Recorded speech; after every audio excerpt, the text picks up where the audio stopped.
안녕하세요. 오늘은 요한복음 1장 35절부터 보겠습니다.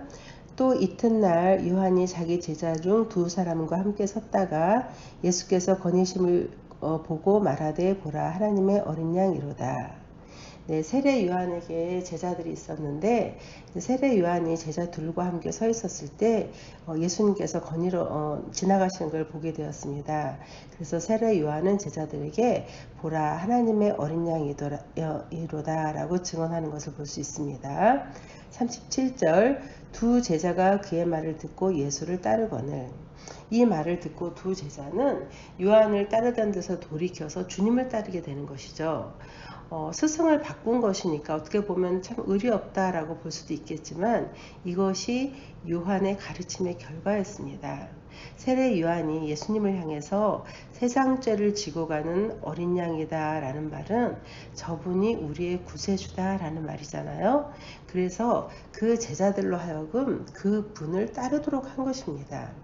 진정한 주의 종은 나의 제자를 만드는 것이 아니라 주님의 제자를 만드는 사람이죠. 나를 따르게 하고 내 말을 듣게 하는 종은 진정한 주의 종이 아닙니다. 이들은 세례 요한의 말을 듣고 그 결과 주님을 따랐으니 세례 요한의 사역은 성공한 것입니다. 그리고 이 제자들 역시 즉각적으로 바른 선택을 한 것이죠. 인간 스승을 버리고 하나님을 선택했으니까요. 우리가 따라야 할 분은 그 어떤 사람이 아니라 오직 우리의 구원자 되신 주님 한 분이심을 우리가 다시 한번 생각해 봅니다. 38절입니다. 예수께서 돌이켜 그 따르는 것을 보시고 물어 이르시되 무엇을 구하느냐 이르되 랍비여 어디 계시오니까 하니 랍비는 번역하면 선생이라. 주님이 자기를 따르는 그들을 보시면서 무엇을 구하느냐라고 물으시죠. 그러니까 이들은 대답하기를 랍비여 어디 계시오니까 라고 말합니다. 이 표현은 당시 유대인들이 율법 교사들에게 가르침을 요청할 때 흔히 사용되었던 표현인데요. 예수를 선생으로 인정하고 그와 시간을 보내기 위해서 그의 거처를 물었던 것입니다. 이들은 주님과 간결하고 짧은 대화를 원했던 것이 아니라 깊이 있는 교제와 조용한 곳에서 가르침을 원한 것이죠. 비록 이때 당시에는 이 두 제자들은 예수님에 대해서 아직 확실한 고백은 할 수 없었지만 주님과 많은 시간을 함께 보내기를 원했던 것입니다. 그리고 결국 이들은 주님에 대한 참된 신앙을 고백하게 됩니다. 진정한 신앙은 가벼운 지식이나 짧은 만남을 통해서는 얻어질 수 없습니다. 사람들도 진정한 우정에 도달하기 위해서는 깊은 만남과 깊은 대화, 시간들이 필요하잖아요. 마찬가지로 진정한 주님에 대한 신앙은 주님과의 깊은 관계와 만남을 통해서 참 신앙 고백이 생길 수 있는 것이죠. 모든 것이 빨라진 요즘 시대에 신앙마저도 아주 빠르게 속성 과정을 원하는 경우들을 많이 볼 수 있는데요. 그러나 주님의 첫 제자들은 주님이 있는 곳에 가서 같이 살았습니다. 우리도 주님과 삶을 같이 해야 주님을 알아갈 수 있습니다. 우리는 주님과 얼마나 많은 시간을 함께하고 있나요? 39절입니다. 예수께서 이르시되 와서 보라. 그러므로 그들이 가서 계신 데를 보고 그날 함께 거하니 때가 10시쯤 되었더라. 주님은 이들에게 와 보라 하며 자기의 거처로 데려가십니다. 이 말은 자기의 삶을 보여주고 자기의 전부를 보여준 것입니다. 그리고 그때부터 같이 살기 시작하셨습니다. 주님은 거처를 묻는 제자들에게 나의 사생활 공간은 보호해 달라고 하지 않으셨습니다. 만약 우리에게 누군가가 당신이 사는 곳이 어디입니까? 내가 이제부터 당신과 함께 거하겠습니다 하면 부담스럽지 않겠습니까? 그러나 주님은 기꺼이 자기의 모든 것을 오픈하십니다.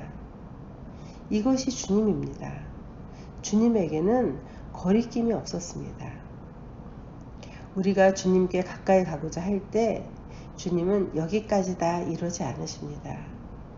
우리는 주님께 가까이 갈 수 있도록 허락받았습니다. 그리고 주님은 누구나 자기에게 가까이 오는 자들을 마다하지 않으십니다. 주님의 처음 제자들은 주님과 함께 거했습니다.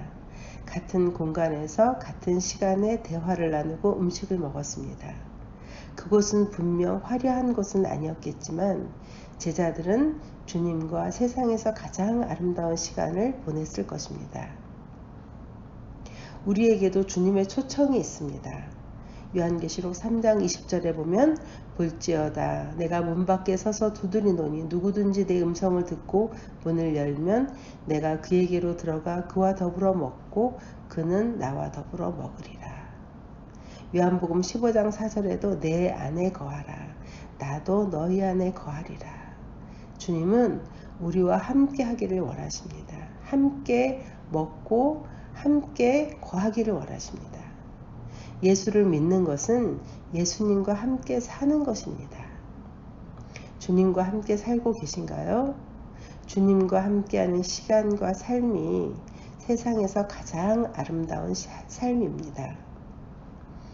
40절입니다. 요한의 말을 듣고 예수를 따르는 두 사람 중에 하나는 시몬 베드로의 형제 안드레라.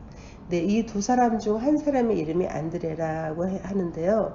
또 한 사람의 이름은 나오지 않는데 아마도 이 책을 쓰는 요한인 것으로 다들 보고 있습니다. 그래서 자기 이름을 생략한 것이죠. 우리 보통 사람들 같으면 내가 주님 처음 만난 첫 제자다라고 이렇게 자랑할 텐데 여기서 이 요한은 자기 이름을 드러내지 않음으로써 자기를 과시하지 않는 모습을 볼 수가 있습니다. 41절 그가 먼저 자기의 형제 시몬을 찾아 말하되 우리가 메시아를 만났다 하고 메시아는 번역하면 그리스도라. 두 제자가 주님을 만나 주님과 시간을 보낸 후 안드레는 자기 형제를 찾습니다. 자기가 만난 주님을 증거하기 위해서지요. 주님과 같이 많은 시간을 보낸 후 이들은 주님이 메시아임을 확신하게 된 것입니다. 주님과의 긴 시간이 이들의 마음에 확신을 주었습니다. 많은 경우에 사람들의 믿음이 부족한 이유는 주님과 보내는 시간이 너무 적어서입니다. 사람들은 믿음을 갖기 원한다고 하면서 주님을 위한 시간을 조금도 내려하지 않습니다. 그러니 믿음이 자랄 수가 없지요. 내가 누군가에 대한 믿음을 가지려면 그 사람이 어떤 사람인지 충분히 알아야 믿을 수 있지 않겠습니까? 그 사람이 어떤 사람인지 잘 모르는데 어떻게 믿을 수가 있겠습니까? 주님과 오랜 시간을 보낸 사람은 주님에 대한 믿음을 갖게 됩니다. 우리의 믿음이 너무 약한 것은 주님과 떨어져 보내는 시간이 많아서입니다. 우리가 불안한 것은 주님이 안 보이기 때문입니다. 우리가 약한 것은 주님의 능력을 보지 못하기 때문입니다. 우리가 슬픈 것은 기쁨의 근원이신 주님과 함께하지 않기 때문입니다. 주님과 시간을 보내고 주님이 메시아임을 확신하고 안드레는 이 기쁨을 자기 혼자 간직할 수 없어서 자기 형제를 찾아 나섰습니다. 우리가 메시아를 만났다라고 말하는 안드레의 음성은 기쁨에 들떠 있었을 것입니다. 주님을 만난 사람들은 다 가만히 있을 수가 없었습니다. 자기가 발견한 보석을 전하지 않을 수가 없게 되기 때문입니다. 우리 인생의 최고의 보석, 최고의 발견은 예수 그리스도이십니다. 우리도 주님 만난 기쁨과 감격으로 주님을 전하는 우리들이 되기를 바랍니다. 감사합니다.